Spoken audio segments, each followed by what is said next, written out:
Hello everybody, this is Tim again, and this time I figured I would make a video from my vehicle, my truck, about defending the DCEU.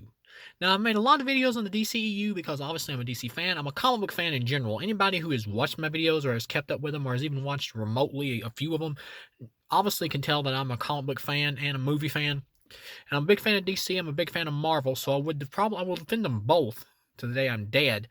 So I wanted to make a video about actually defending the DCEU and the choices of the DCEU because I just see a lot of like flack from people who hate the DCEU like thrown towards it. And some of them are fair criticisms, but other ones are just like downright freaking crazy criticisms that are just like nitpicking like how many ants are on a hill like level of craziness. I mean, Zack Snyder, he gets critiqued harder than any director I've ever seen. Like literally ever seen. Now just to talk about the DCEU, you got Man of Steel. All right, you got Man of Steel. It's supposed to be a fresh, more realistic, modern take on Superman because Superman Returns tried the more campy, lovable type Superman. Even though it didn't really do it very well, it tried to do that itself, and it totally failed. And people hated it because they wanted a more action-oriented movie at the time. And yes, that's true because I remember when the movie came out, and that was the big complaint. There's not enough action in this. This is too mopey. Superman, he's too much like Christopher Reeve. I want some more action. Why are you making like an old man's movie instead of something more like modern Superman? So we get something more like modern Superman. And Man of Steel, when it came out, audiences mostly liked it. It was critics who didn't like it, and the critics loved Superman Returns, and audiences hated Superman Returns. So do the math there. And Man of Steel, like the big problem from people who didn't like it, who prefer the more like super lovable Superman, the big problem is the ending. Yeah, I'll admit the destruction does go on for a little bit too long, but the Superman's not causing the destruction. He's trying to stop it by finding Zod. It's Zod who causes the destruction, not Superman. And I know a complaint is like that people say who don't like the movie is always like, well, why doesn't Superman just like try to take the battle out of Metropolis? It's impossible because in a real life fight between two godlike warriors, they would be duking out with each other and flying into buildings and crap. They wouldn't be able to just fly off. They wouldn't. Zod would not let Superman just fly away. It's not going to work.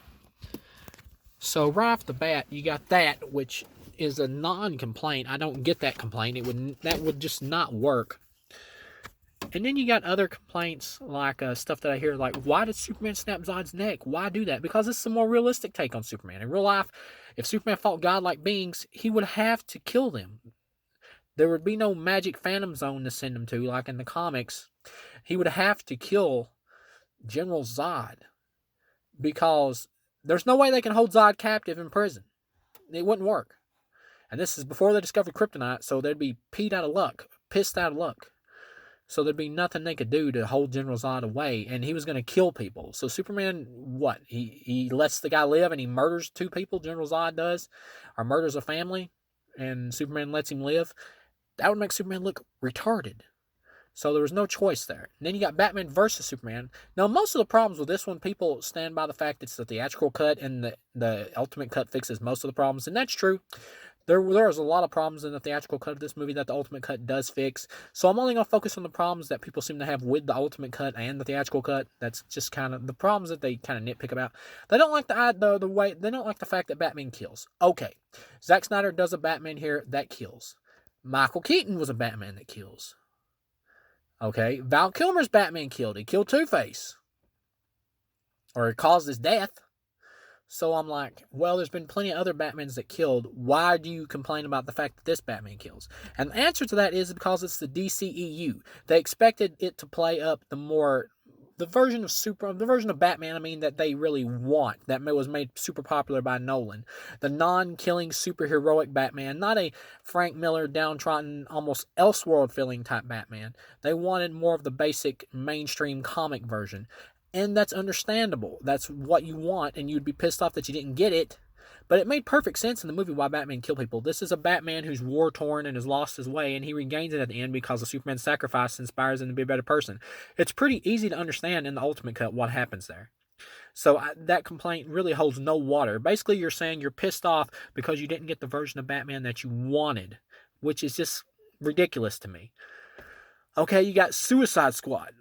The biggest complaint about this movie seems to be the fact that the story was a mess. You could thank Warner Brothers for that. They hacked the movie to pieces. Yes, there would still be some story problems, like Enchantress not being a very good villain, or at least not, or at least not really being that great of a villain. She was much more fleshed out in the Ayer cut, but she still wouldn't have been a great villain.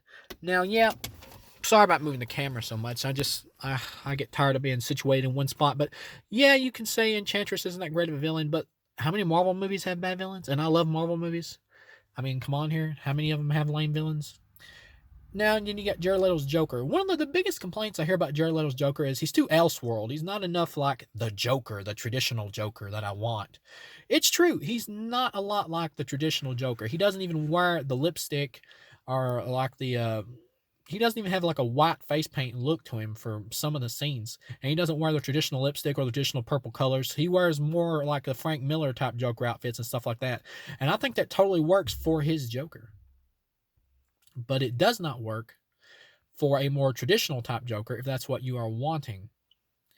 Now, that complaint just doesn't hold water to me because, first off, you got to understand these are adaptations. You have to see this Joker as this movie's version of the Joker. You have to see it as David Ayer's adaptation of the Joker, this movie version. You can't be sitting there comparing it to the comics of all these different Jokers when this Joker is meant to be its own thing. So you have to judge the movie as a movie.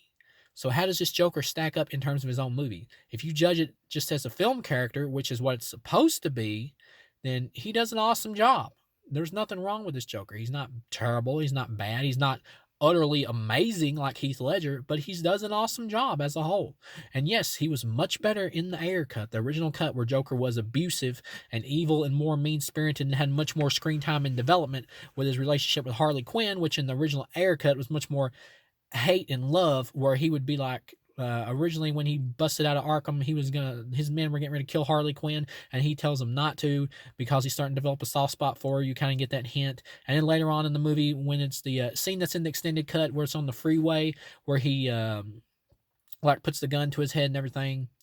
Originally he slaps her in that scene, and after that he slaps her, she gets back up and he kisses her after he tells her to leave. And it's supposed to show like a love-hate relationship, like the Joker is trying to push her away because he doesn't want her around, but he won't kill her because he secretly does like her a little bit because he likes the fact that she's so submissive to him.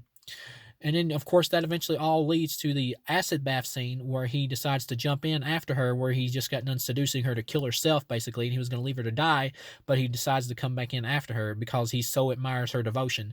It's a great version of the Joker, like a great crime boss, more romantic, which I know some fans have a problem with. They want just like this pure evil, utterly evil Joker, and they don't like the fact that this Joker has a romantic side.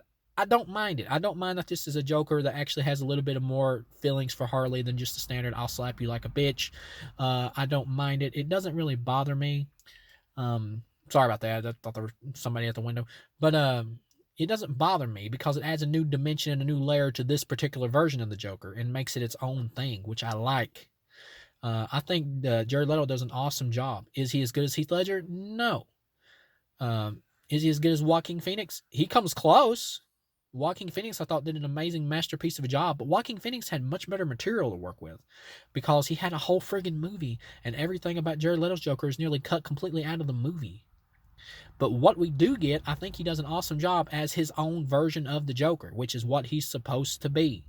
And I think Joaquin Phoenix did his own version of the Joker amazingly. And Joaquin Phoenix's Joker is even further removed from the comics than Jared Leto's Joker. He's almost nothing like the traditional pure evil comic book Joker. He's like a vigilante who's going around in clown makeup killing evil people that he deems not worthy of living in society because they're scumbags.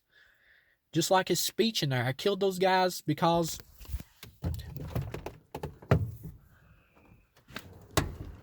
Sorry about that. I got a stupid lighting problem right there.